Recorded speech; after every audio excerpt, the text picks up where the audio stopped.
Oh shit, here we go again. For today's video mga idol, magluluto po tayo ng arroz caldo. And, bali ang una natin ilalagay mga idol is yung star margarine. Yan po yung panggigisa natin para maging malinamnam at masarap po yung lulutuin natin mga idol. Bali dalawa po yung ilalagay natin na star margarine. Halo-haloin lang po natin para matunaw po yung star margarine na panggigisa natin mga idol.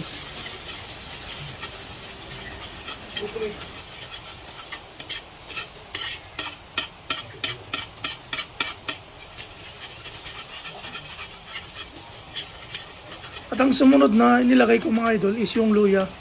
Haluin lang po natin yung luya para even po yung pagkaluto ng luya mga idol.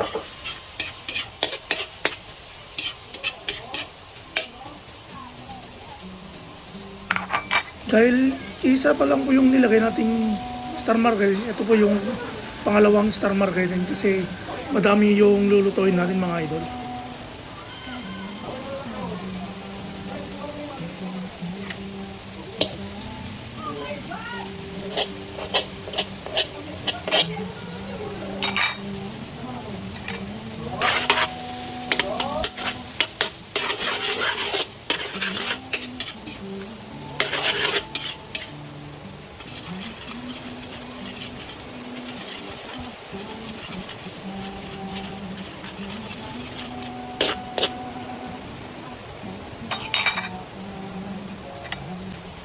At ang sumunod na nilagay natin yung mga idol is karne ng manok. Ayan po.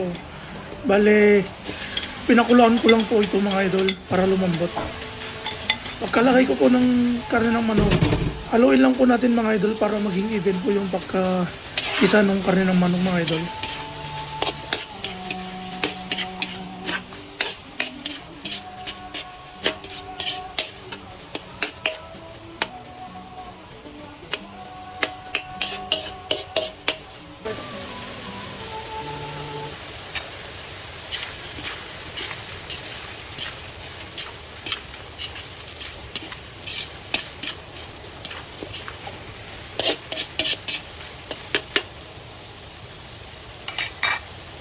At ang pangapat ko pong nilagay mga idol is yung durog na paminta or black pepper sa English.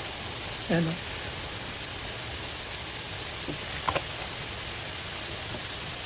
Nilagyan ko rin po ito ng magic sarap mga idol para pampalasa ng ating lulutuin mga idol. Pagkalagay ko po ng magic sarap, ayan, haluin lang po natin mga idol.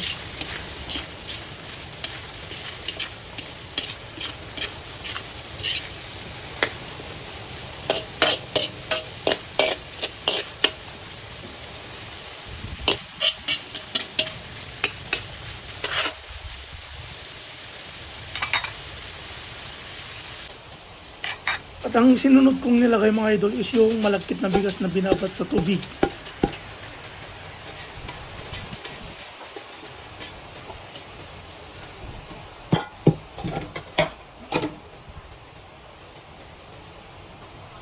Pagkalagay ko nga po ng malagkit na bigas mga idol, haluin lang po natin ito mga idol para hindi dumikit yung malagkit na bigas sa palayok natin mga idol.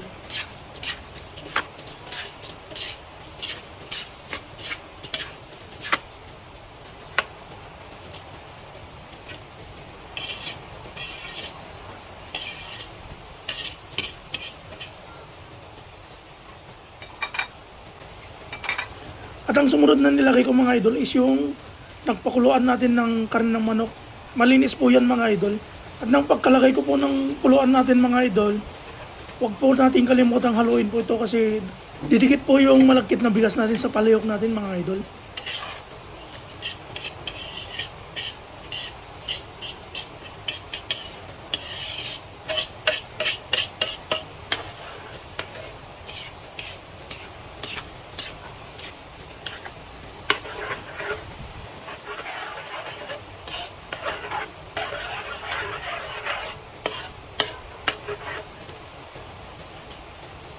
Naglagay po ako ng 2 chicken cubes mga idol para malasa yung karne ng manok natin mga idol. Huwag po natin kalimutang haluin lang po ito kasi didikit po yung malagkit na bigas sa palayok natin mga idol.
At ang sumunod na nilagay ko mga idol is yung kukumama. Bale gata po ito.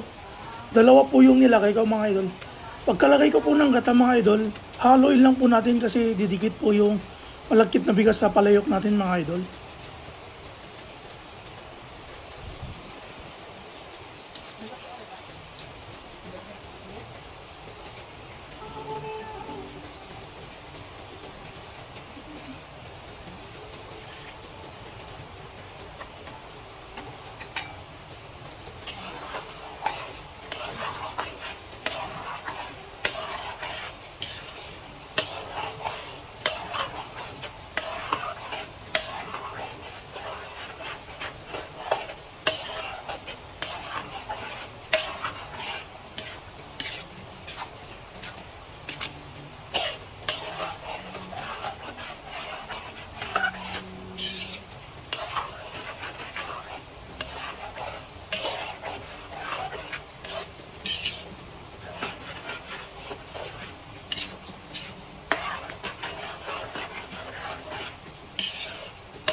Kapag hindi pa malambot yung malagkit na bigas natin mga idol, dagdagan nyo lang ng tubig. Kahit 2 baso lang po na tubig yung idagdag nyo mga idol para matansyon nyo po yung pagkaluto ng malagkit na bigas. Huwag po natin kalimutang haluin lang po ito mga idol kasi didikit po yung malagkit na bigas sa palayok natin mga idol.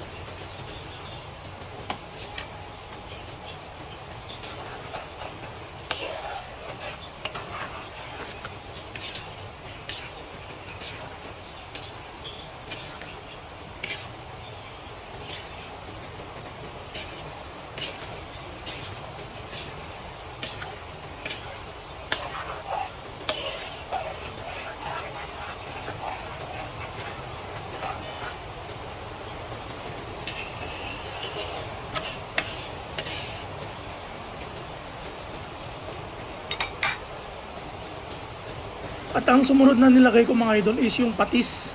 Pampalasa po pala ito mga idol. Huwag po lang nating damihan yung pakalagay mga idol, baka maging maalat po yung niluluto natin mga idol.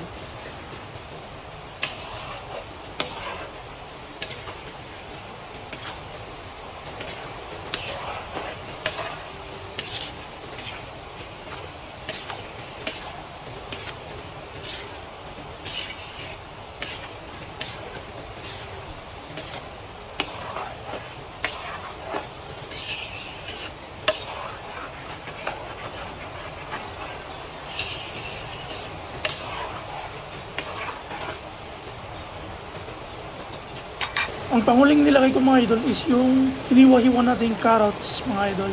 Malapit na pong maluto yung malagkit na bigas kaya nilagay ko na po yung carrots. Diyan mga idol, pagkalagay ko po ng carrots, haluin lang po natin ito mga idol.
Sarap!